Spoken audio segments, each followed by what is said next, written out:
Hello guys, welcome to my new blog. Radhe Radhe, जय श्री कृष्णा। कैसे हो आप सब लोग? आशा करती हूँ आप स्वस्थ होंगे, मस्त होंगे। तो गाइस, ऐसी क्या गलती हो गई आज मुझसे जो आपको नहीं करनी, वो मैं ब्लॉग में आगे बताऊंगी। सब कुछ बर्बाद हो गया आज का मेरा। और गाइस, अभी बज रहे हैं सुबह के करीबन 7 बज रहे होंगे। तो हस्बैंड जी फिर से थैला भर के आम ले आए हैं। ये आम के बहुत ज़्यादा शौकीन हैं। हमारे यहाँ दशहरी का बाग है, तो वहीं से जाके सुबह सुबह डाल की आमी आ जाती हैं। और पाल की उतनी अच्छी नहीं लगती जितनी कि डाल की अच्छी लगती हैं। तो गाइस, आज का जो है ब्लॉग बहुत लेट आएगा, क्योंकि कुछ ऐसी दिक्कतें हो गई थी जो मैं आगे ब्लॉग में बताऊंगी कि किस रीज़न से जो है इतना लेट आएगा। और उसके बाद गाइस, मैं लगा लेती हूँ झाड़ू पोंछा। अभी भैंस भी घर में ही बंध रही है, तो दुकान में झाड़ू लगा ही रही थी। उससे पहले जो है ये आम लेके आ गए, तो मैंने थोड़ा सा इनका वीडियो शूट कर लिया। दूसरे नंबर पे फिर पोंछा लगा ही रही थी। फिर मेरी जेठानी है, वो आ गई थी पजामी लेके। बोली कि थोड़ी देर मशीन दे दो, हमारी मशीन ख़राब हो गई है, हमें पजामी सिलनी है। तो फिर वो पजामी सिल रही थी गाइस, और मैं लगा लेती हूँ पोंछा। तो गाइस, पहले तो मैं बताऊँगी, एक बहन का मेरी का कमेंट आया था कि पार्लर चलाने के लिए जो है क्या क्या चीज़ें हमें आनी चाहिए। तो गाइस, बस आपको 5 चीज़ें सीख लीजिए बेसिक सी, और उससे आपका पार्लर खूब अच्छे से चलेगा। क्योंकि मेरा खूब चलता है, गांव में है। अगर आप भी घर में रह के एक हाउस वाइफ हो, गली मोहल्ले में खोल के अपना काम चलाना चाहती हैं, तो 4-5 चीज़ें आपको बस आनी चाहिए, क्योंकि वही ज़्यादा चलती हैं पार्लर में, उन्हीं की नीड है। तो वही सारी चीज़ें मैं आज के ब्लॉग में बताने वाली हूँ। तो गाइस, सबसे पहले आपको सीखनी है थ्रेडिंग बनाना, क्योंकि जो सबसे ज़्यादा पार्लर में अहम चीज़ है ना, वो है थ्रेडिंग। तो गाइस, सबसे पहले आप थ्रेडिंग की इतनी प्रैक्टिस करिए कि बहुत अच्छे से थ्रेडिंग बनाना सीख लीजिए, ताकि आपसे कोई एक बार बनवाए तो दोबारा आए ही नहीं, 2-4 लोगों को और अपने साथ लेके आए, ताकि आपका पार्लर जल्दी से जल्दी ग्रो कर जाए। क्योंकि अगर आपको पार्लर खोलने की सोच रहे हो और थ्रेडिंग नहीं आती ना गाइस, नहीं चलेगा पार्लर। बहुत सारी बहनों का मेरे पास कमेंट आ रहा है कि दीदी मैंने पार्लर तो खोल लिया है, लेकिन चल नहीं रहा है। पार्लर तो खोल लिया है, 5 महीने हो गए, 10 महीने हो गए, लेकिन पार्लर चल नहीं रहा है। तो बहन मेरी, वहाँ पे आप देखिए कि कहीं ना कहीं आप कमी कर रहे हो, जो कि कस्टमर को पसंद नहीं आ रही है, तभी आपका जो है पार्लर नहीं चल रहा। तो अपने काम में जहाँ भी आप देख रहे हो, आप अपनी कमियां खुद ढूंढिए कि आप जो है थ्रेडिंग सही नहीं बना पा रहे हो, या फिर थ्रेडिंग बनाने में बहुत ज़्यादा टाइम लेते हो, जो कि कस्टमर परेशान हो जाता है। कहीं ना कुछ आप कमी कर रहे हो, तभी जो है आपका पार्लर नहीं चल रहा। वरना आपका काम परफेक्ट होगा तो देखो, कस्टमर तो आते हैं, जहाँ 2 पैसे का फ़ायदा हो, काम अच्छा हो, वहीं कस्टमर आते हैं। कस्टमर की किसी से कोई दुश्मनी नहीं होती। तो सबसे पहले नंबर तो अपने काम पर ध्यान दीजिए, दूसरे नंबर पर आप अपने व्यवहार पर दीजिए, तीसरे नंबर पे थोड़ा सा चार्ज पे भी ध्यान दीजिए, और लोगों से थोड़ा सा कम लीजिए, ताकि आपका पार्लर भी चले। भाई, शुरू में ये सारी चीज़ों का ध्यान रखना पड़ता है। जब कोई काम चलने लग जाता है तो फिर कोई आप चार्ज खूब ले लीजिए, चाहे थोड़ा बहुत ऊपर नीचे भी काम कर दोगे चलेगा, लेकिन शुरुआत में आपको बहुत जो है ध्यान देना पड़ेगा।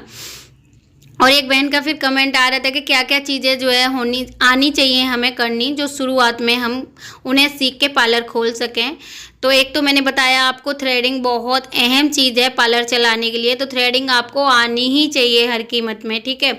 अगर आपको थ्रेडिंग नहीं आती तो और सारे काम आते हैं, तो आपका पार्लर नहीं चलेगा। अगर और कामों में से कोई 1-2 काम नहीं आता तब भी चल जाएगा, क्योंकि जो गाँव देहात में होते हैं ज़्यादातर है थ्रेडिंग, वैक्सिंग और क्या नाम है, हल्का फुल्का फेशियल कराते हैं लोग, और हेयर कट कराते हैं। ये तो यही 4-5 चीज़ें गाइस ज़्यादा चलती हैं। तो सबसे पहले मैंने बताया आपको थ्रेडिंग आनी चाहिए।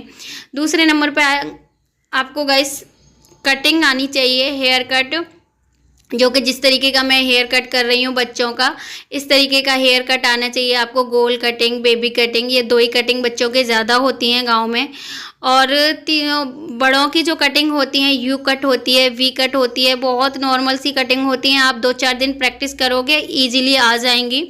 और स्ट्रेट कट हो गया, तो ये 2-3 कट आप बड़े लोगों का सीख लीजिए। और जो काम आपसे नहीं आता आप कस्टमर से मना कर दीजिए। जो एडवांस कटिंग होती हैं हेयर कट, वो आपको नहीं आते, तो आप शुरू में उनसे मना कर दीजिए कि वो नहीं आती। आपसे जो आता है, जिस काम को आपने करके देख लिया है, परफेक्ट आ रहा है, वो आप वही काम की कीजिए। ऐसा नहीं कि आपने पार्लर खोल लिया और कोई कस्टमर आ गया एडवांस कटिंग कराने के लिए, तो आपने कह दिया हाँ कर देंगे, और आपसे नहीं आती है, तो फिर कस्टमर बिगड़ जाएगा। एक बार तो आप उससे पैसे ले लोगे, लेकिन दोबारा नहीं आएगा और 4 जगह बदनामी करेगा वो अलग से। तो आपको ये गलती नहीं करनी शुरू में कि आपको जो काम नहीं आता उसे अपने जो है पार्लर में इंक्लूड नहीं करना, मना कर देनी है। क्योंकि गाइस मना करने से कोई हमारी बेइज्जती नहीं होती। मैं कई बार मना कर देती हूँ, जो काम मुझसे नहीं आते मैं मना कर देती हूँ, जो मुझे आते हैं मैं वही करती हूँ। तो इस तरीके का भी आप अपने विचार में रखोगे तो आपका जो है कभी ऐसा नहीं है कि पार्लर नहीं चले। तो ये 4-5 चीज़ें हैं। हेयर कट हो गया गाइस और थ्रेडिंग हो गई। तीसरे नंबर पे आपको वैक्स आनी चाहिए। वैक्स करने की 2-3 बार प्रैक्टिस करोगे तो आराम से आ जाती है।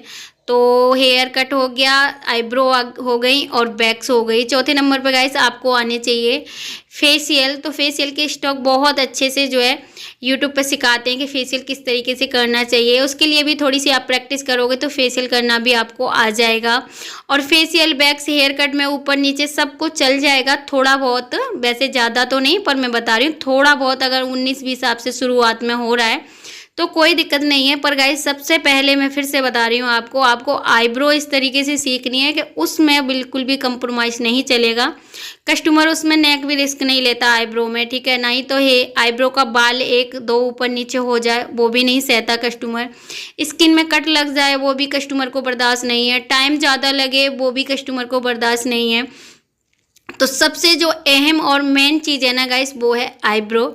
तो आईब्रो आप इतने अच्छे से सीखिए कि अगर बाद बाकी काम में कोई 19-20 हो जाएगा तो कोई फ़र्क नहीं पड़ेगा आपके पार्लर में। आप आईब्रो बहुत अच्छे से बनाना सीख के, अगर आप आईब्रो बनाना बहुत अच्छे से सीखना चाहते हो तो मेरा एक और चैनल है चंद्रा ब्यूटी पार्लर करके, आप वहां जाके आईब्रो थ्रेडिंग, वैक्सिंग के बारे में बहुत अच्छे से डिटेल में बताती हूँ। मैं जो भी अपनी गलतियों से कर के और सेल्फ सीख के आप लोगों तक बताती हूँ कि किस तरीके से आप जो है कहाँ कहाँ बिगिनरें गलती करती हैं। तो उस वाले चैनल पे आप जाके देख सकते हो। अब बारी आ जाती है गाइस कि ऐसा क्या हो गया मेरे साथ जो वीडियो इतनी लेट आई है गाइस। तो वो मेरे साथ हो गया था कि मैंने वीडियो बनाई थी कल, पूरे दिन अच्छे से एडिट की, वॉइस ओवर की, फिर सुबह मैंने जो है वीडियो 12 बजे अपलोड कर दी और 1-1.5 घंटे में अपलोड हो गई थी। उसके बाद जो है यूट्यूब से मेल आता है कि आपकी जो है वीडियो रिमूव कर दी गई है। तो मुझे बहुत शॉर्ट लगा, पहली बार हुआ है ऐसा मेरे साथ यूट्यूब पे कि क्या नाम है मेरी वीडियो यूट्यूब ने रिमूव कर दी। तो फिर मैंने सोचा और विचारा कि ऐसा क्या हुआ है आज मेरी वीडियो में जो यूट्यूब ने जो है वीडियो डिलीट कर दी मेरी। तो उसके बाद गाइस मैंने थोड़ा सा ज़्यादा, मुझे यूट्यूब के बारे में नॉलेज नहीं है कि उसकी क्या गाइडलाइन है क्या है, कुछ नहीं, बस ये मैं काम कर रही हूँ अपनी ईमानदारी से और मेहनत के बलबूते पे मेरा चैनल चल रहा है। बस ज़्यादा मुझे पता नहीं है उसकी गाइडलाइंस के बारे में भी, पर थोड़ा थोड़ा मैं ऐसे सुनती रहती हूँ और जानकारी लेती रहती हूँ। तो उससे मुझे पता चला कि थोड़ा जिन्होंने कपड़े वगैरह नहीं पहन रखे हों वो वीडियो में नहीं अगर आएंगे तो वीडियो जो है रिमूव हो जाती है या वीडियो डिलीट कर देता है यूट्यूब। तो जो बच्चियाँ थी ना वो दोनों ही, उनकी मम्मी जो है कपड़े उतार के ले आई थी कि कपड़ों में बाल भर जाते हैं, तो वो दोनों ही नंगी थी, बस अंडरवियर पहन रखा था। तो हो सकता है उस वजह से जो है यूट्यूब ने मेरी वीडियो डिलीट कर दी हो। अब रीज़न आगे पता चलेगा क्योंकि मैंने ये वीडियो दोबारा वॉइस ओवर करी है और दोबारा से अपलोड करूँगी, तभी ये 2-3 घंटे लेट आएगी गाइस, उसके लिए सॉरी। और अभी बज गया था करीबन शाम के, दोपहर का 2 बज रहा था। 2 बजे मैंने जो है सब्जी रोटी बनाई है, आलू की सब्जी बनाई है और रोटी बनाई है और बूंदी का रायता बनाया है। तो आ जाइए गाइस, आप भी खाना खा लीजिए सभी लोग। और देखिए कुछ पाने के लिए कुछ खोना तो पड़ता है। मेरा खाना कभी 2 बज जाते हैं, कभी 3 बज जाते हैं और मेरे साथ साथ मेरे बच्चों को भी सहना पड़ता है और पति देव को भी सहना पड़ता है। तभी वो जो है शुरू में बहुत गुस्सा करते थे। अभी फ़िलहाल आप लोगों के प्यार आशीर्वाद से इतना नहीं कर रहे, लेकिन शुरू में उन्हें इन्हीं चीज़ों से एतराज़ था कि मैं अपने काम के चक्कर में उन्हें टाइम से रोटी बना के नहीं देती, टाइम से और कामों को नहीं देखती। तो इसी वजह से जो है वो मुझसे बहुत जो है गुस्सा करते थे, लड़ाई दंगा। अभी फ़िलहाल धीरे धीरे समझने लगे हैं बहुत, मतलब फिर भी पहले से काफ़ी खैरियत है। तो खाना पीना खा के गाइस हम फ्री हो गए थे और उनके लिए भी भेज दिया था। उसके बाद अभी बज रहा है गाइस शाम के करीबन 7 के बजने का टाइम होगा। 7 बजे मुझे लगानी है 2 साड़ियों पर फॉल, तो मैं लगा लेती हूँ। तो दोनों साड़ियों पर गाइस मैंने फॉल लगा के रख दी थी। उसके बाद फॉल लगा ही रही थी तो फिर ये दीदी आ गई थी, इनकी जो है थ्रेडिंग और अपर लिप्स बनानी थी, तो मैं ये भी इनकी थ्रेडिंग अपर लिप्स भी कर लेती हूँ। तो गाइस यही गलती हुई है मुझसे कि हो सकता है, अभी नहीं पता, मैं भी दोबारा से अपलोड करूँगी, क्या इसका रिस्पॉन्स लौट के आएगा यूट्यूब से। तो अगर आप भी एक यूट्यूबर हो और बिगनर हो मेरी तरह, तो इस तरीके की आप जो है गलती मत करना। बाद भाई मैं कल बताऊँगी अगर ये वीडियो ठीक ठाक चल जाता है तो, क्योंकि मैंने वो जो भी थोड़े बहुत बच्चियों के नंगे होने के जो क्लिप आ रहे थे ना, वो मैंने इसमें से वीडियो में से हटा के दोबारा से वीडियो को एडिट किया है, दोबारा से वॉइस ओवर कर रही हूँ और वो दोबारा से जो है अपलोड करूँगी तो पता चलेगा कि किस तरीके का इसका रिस्पॉन्स आएगा। तो गाइस यही जो है गलती मुझसे हो गई, जो आज मेरी वीडियो 2-3 घंटा लेट आएगी, तो उसके लिए गाइस सॉरी।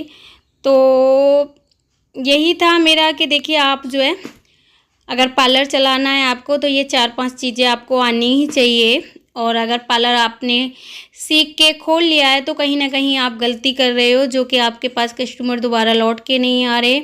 जो कि बहनें मेरे पास कमेंट करती हैं कि दीदी हमारा पार्लर चल नहीं रहा है। तो यही 2-3 रीज़न होते हैं, उन पे आप थोड़ा सा गौर दीजिए अपने काम पे, ताकि आप जो है समझ सको कहाँ गलती कर रही हो। क्योंकि हमारे पास और भी 2-3 पार्लर हैं, तो वहाँ पे मुझे लगता है कि वो कस्टमर बताते हैं कि उनकी थ्रेडिंग अच्छी नहीं है या फिर वो बहुत टाइम लेते हैं, तो उस वजह से भी कस्टमर जाने से वहाँ पे अनमनाते हैं। तो आप अपने काम पे और अपने टाइम पे और अपने व्यवहार पे, इन चीज़ों पे भी जो है आपको ध्यान देना पड़ेगा गाइस। अगर अपना पार्लर जो है आपने अच्छे से ग्रो करना है और बहुत लंबे समय तक चलाना है, तो कई सारी चीज़ें होती हैं जो कि हमें देखनी पड़ती हैं, व्यवहार, टाइम, पैसा। और कोई नहीं, शुरू में आप 2 पैसे कम भी ले लो, कोई फ़र्क नहीं पड़ता, पर जब पार्लर चलने लग जाए, जब आप अच्छे से खूब कमा सकते हो। तो गाइस यही बताना था कि आज मेरा 2-3 घंटे जो है वीडियो लेट हो गया। और जो है बहनें अगर पार्लर सीखना चाहती हैं तो उन्हें क्या क्या चीज़ें बिल्कुल आनी चाहिए। और बहुत सारी बहनें घबराती हैं कि हमें कभी ये सारी चीज़ें नहीं आएंगी तो क्या हम पार्लर नहीं खोल सकते। तो बस मुझे यही डाउट क्लियर करना है कि ऐसा कुछ नहीं है कि आपको सारी चीज़ें एक साथ आनी चाहिए। और गाइस ना ही किसी को, मुझे लगता है अपने 10-12 साल के एक्सपीरियंस से, थे एक साथ हर किसी को कोई भी सारी चीज़ें नहीं आ जाती, चाहे वो कितना भी प्रोफेसर क्यों ना हो। धीरे धीरे ही चीज़ें आती हैं, जब हम धीरे धीरे कामों को करने लगते हैं, धीरे धीरे चीज़ों का एक्सपीरियंस आता है, हमें काम करने का एक्सपीरियंस आता है। फिर एक चीज़ हमें अच्छी तरीके से जब आ जाती है, फिर हम दूसरी चीज़ पे काम करते हैं तो वो भी धीरे धीरे आने लगती है।